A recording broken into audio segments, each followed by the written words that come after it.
யாரா இருந்தாலும் சரி, தேர்தலா நான் என்ன நினைக்கிறேனோ, என்னை ஆளப் போறவர் சரியாக இருக்க வேண்டும், இந்த தேசத்தை நிர்ணயம் செய்யக்கூடியவர் சரியாக இருக்க வேண்டும்ங்கிற எண்ணம் வந்தால்தான் சரியா இருக்கு. அதனால அந்த ஓட்டுக்கு காசு கொடுக்குற அரசியலை முழுக்க மக்கள் புறக்கணிக்கணும். நாளைக்கு தேசத்தை நிர்ணயிக்க போகிற பிரதமர் நிர்ணயிக்க போகிற இடத்துல கண்டிப்பா பிஜேபிக்கு நாங்கள் இடம் கொடுக்க மாட்டோம். உதாரணத்துக்கு வட இந்தியாவில் உள்ள தலைவர்கள் ஏன் அதிமுக இந்தியா கூட்டணிக்கு வரலாமேன்னு சொன்னாங்க. ஆனா தேர்தலுக்கு பின்னாடி மாறலாம். இந்த தேசத்தினுடைய சந்தோஷம், மகிழ்ச்சி, இந்த தேசத்துடைய சகிப்புத்தன்மை, இதையெல்லாம் சிதைக்கக்கூடிய ஒரு சித்தாந்தம் வந்துருச்சுன்னா, அந்த சித்தாந்தம் மீண்டும் வந்துச்சுன்னா இந்த தேசத்தில் நிம்மதி போயிடும்.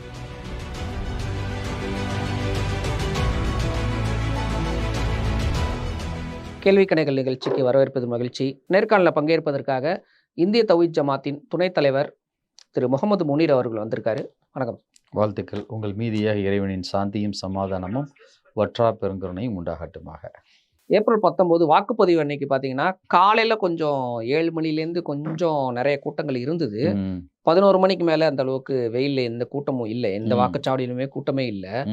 அதுவும் தமிழ்நாட்டில் மொத்தத்துலையும் சேர்த்து பார்த்தா சென்னையில் தான், மத்திய சென்னை, தென் சென்னை ரெண்டுத்துல மட்டும்தான் வாக்கு சதவீதம் ரொம்ப குறைவு. ரெண்டுத்துலையுமே பாதி பேர் ஓட்டு போடல.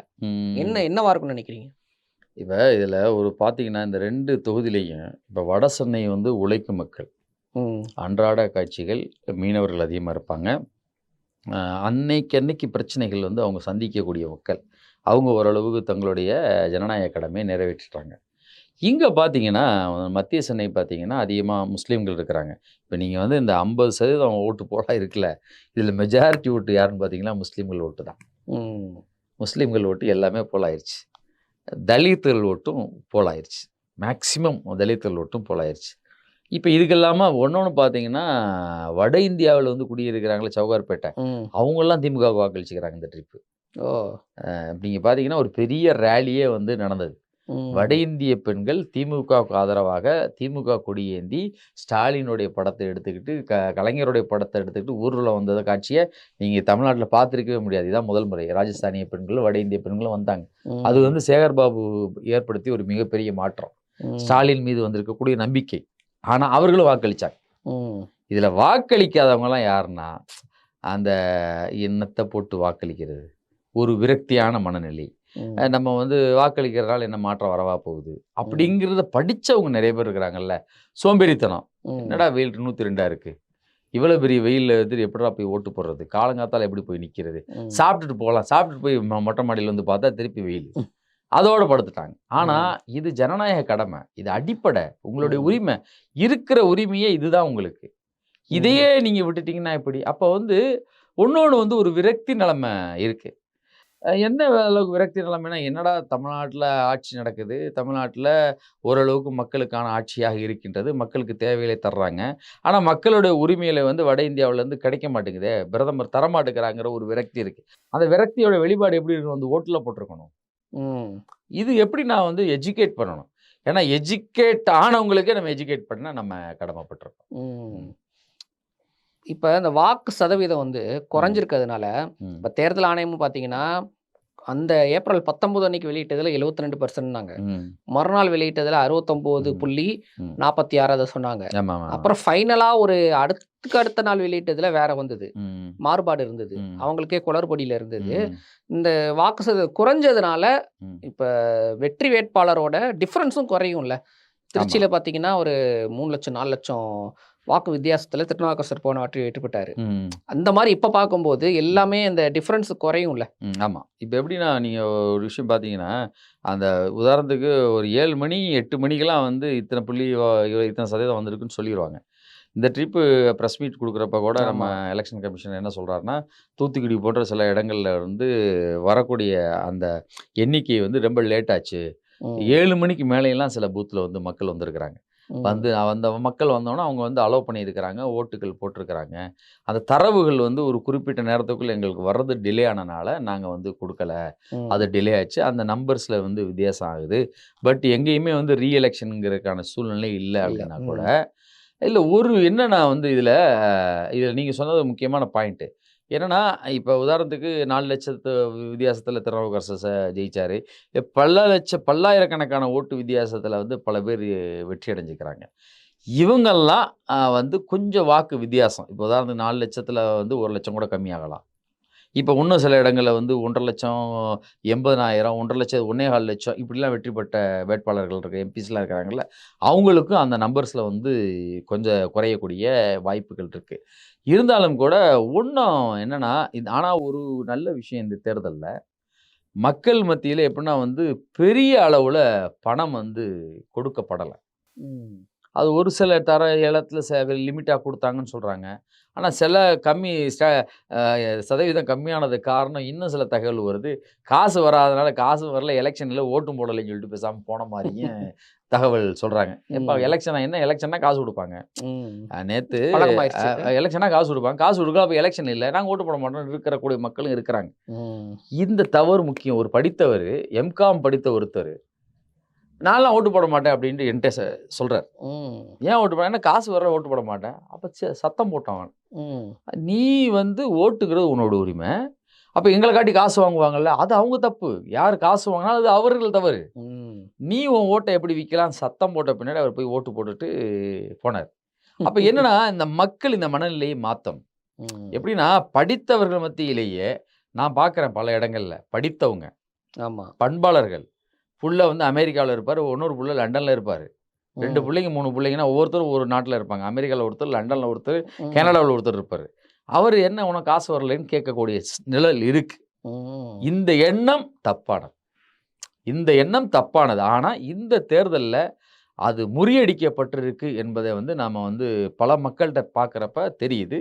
இது ம். வரவேற்கக்கூடிய விஷயம். முழுக்க முழுக்க என்னன்னா, யாரா இருந்தாலும் சரி, தேர்தலா நான் என்ன நினைக்கிறேனோ, என்னை ஆளப் போறவர் சரியாக இருக்க வேண்டும். இந்த தேசத்தை நிர்ணயம் செய்யக்கூடியவர் சரியாக இருக்க வேண்டும்ங்கிற எண்ணம் வந்தால் தான் சரியா இருக்கும். அதனால அந்த ஓட்டுக்கு காசு குடுக்குற அரசியலை முழுக்க மக்கள் புறக்கணிக்க வேண்டும். இப்ப இந்தியா கூட்டணியில ம். என்னன்னா, இப்ப இங்க வந்து திமுக, காங்கிரஸ், ம். கம்யூனிஸ்ட் எல்லாம் ஒண்ணா இருக்கிறாங்க. ஆமா. ஒவ்வொரு மாநிலத்திலயும் அவங்களுக்கெல்லாம் போட்டி இருக்கு. ம். இங்க டி. ராஜா வந்து காங்கிரஸ்க்கும் ஓட்டு கேட்டாரு, திமுகவுக்கும் ஓட்டு கேட்டாரு. ம்.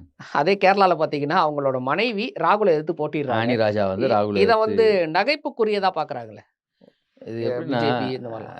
இப்ப எப்படின்னா உங்களுக்கு அ தேர்தலுடைய பாணியே வந்து மாறியிருக்கு. ம்.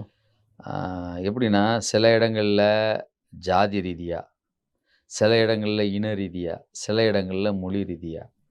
இப்ப இந்த எலக்ஷன்ல பார்த்தீங்கன்னா என்னன்னா, அ லோக்கல்ல நாங்க வந்து உதாரணத்துக்கு ரொம்ப சிம்பிளா சொல்லணும்னா, ஒரு விதமான நம்பிக்கைய மக்களுக்கு ஊட்டுற மாரியும் இருக்கலாம். ம். அப்படியும் நீங்க பார்க்கலாம். என்னன்னா, தேர்தலுக்கு பின்னாடி தான் கூட்டணி வந்து ஊர்ஜிதமாயி எந்த களத்தில போட்டுட்டாலும் நாங்க வந்து ஆதரவு தெரிவிப்போம். அதுக்கப்புறம் பிரதமர சூஸ் பண்ணுவோம். இப்ப என்னன்னா, இந்த எலக்ஷன்ல இந்தியா கூட்டணி அட்வான்ஸாவே உருவாயிருச்சு. ம். இப்ப இந்தியா கூட்டணிங்கிறது தேர்தலுக்கு பின்னாடி உருவாக வேண்டியது. ஆமா. இப்ப 1 தொகுதி, 2 தொகுதியில வந்து இஷ்யூ இருந்தாலும் பரவாயில்ல. மிச்ச இடங்கள்ல உங்களுக்கு நாங்க வந்து சப்போர்ட் பண்றோம். மாநிலத்துக்கு மாநிலம் வந்து இந்த நிலைப்பாடு மாறுங்கிற அடிப்படையில இப்ப உதாரணத்துக்கு மம்தா பானர்ஜி இந்தியா கூட்டணியில இருக்கிறாங்க. ஆனா ம். அங்க பார்த்தீங்கன்னா, அவங்க கூட்டணியில இல்ல. ஆமா.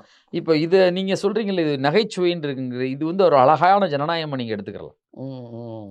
இது எப்படின்னா, "ஏப்பா இந்த தேசத்த இந்தியா கூட்டணி தான்ப்பா ஆளப்போகுது. இங்க லோக்கல்ல வந்து காங்கிரஸும், கம்யூனிஸ்ட்டுகளும் எதிர்காலத்துல நிக்கிறோம்ப்பா. இங்க நாங்க வந்து சகோதர யுத்தம்னு வச்சுக்கிடலாம் அத. சகோதரத்தனம் ஜனநாயக ரீதியா யுத்தம்ங்கிற வார்த்தைய கூட நம்ம பயன்படுத்தக்கூடாது. ஜனநாயக ரீதியா சகோதரத்துவத்தின் அடிப்படையில நாங்க எதிர்த்து நிக்கிறோம்.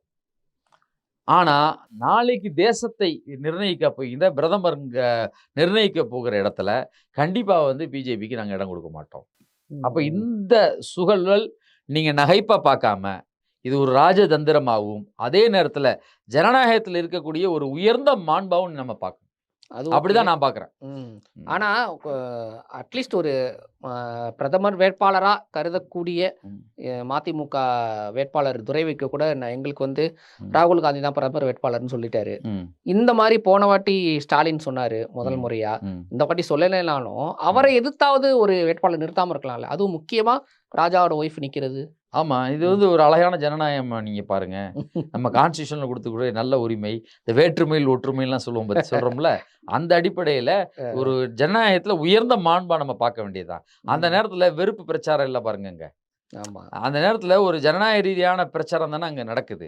அப்ப இது ஜனநாயகத்துக்கு ஒரு வெற்றியான நிகழ்வா தான் இத பார்க்கணும். அது ஓகே. ம். இப்ப 2 பேர் என்ன சொல்லப் போறாங்க? மோடிக்கு ஓட்டு போடாதீங்கன்னு சொல்லப் போறாங்க. சொல்லப் போறாங்க. அத 2 பேரும் ஒண்ணா சொல்லலாம்ல. அது 2 பேரும் ஒண்ணா சொல்லலாம். ஆனா அங்க களம் வந்து அவங்க 2 பேருக்கு எதிரா தானே இருக்கு. காங்கிரஸ் ஆட்சியா, திமுக ஆட்சியா? இப்ப உதாரணத்துக்கு இங்க காங்கிரஸா, கம்யூனிஸ்டா அப்படிங்கிறது அங்க. இப்ப இங்க ம். உதாரணத்துக்கு இங்க கூட பார்த்தீங்கன்னா, திமுக, அதிமுக தான். ஆமா. இப்ப சில இடத்துல திமுக வந்து அதிமுகவுக்கு ஆதரவு அளிக்கக்கூடிய சுழல் மாரி தான் அங்க களம் இருக்கு. அதனால அங்க அவங்க எதிர்த்து தான் ஆகணும். ஒண்ணொண்ணும் ராகுலுக்கு வந்து பெருவாரியான ஓட்டு வித்தியாசத்துல ஜெயிக்கக்கூடிய தொகுதியா வயநாடு இருக்கு.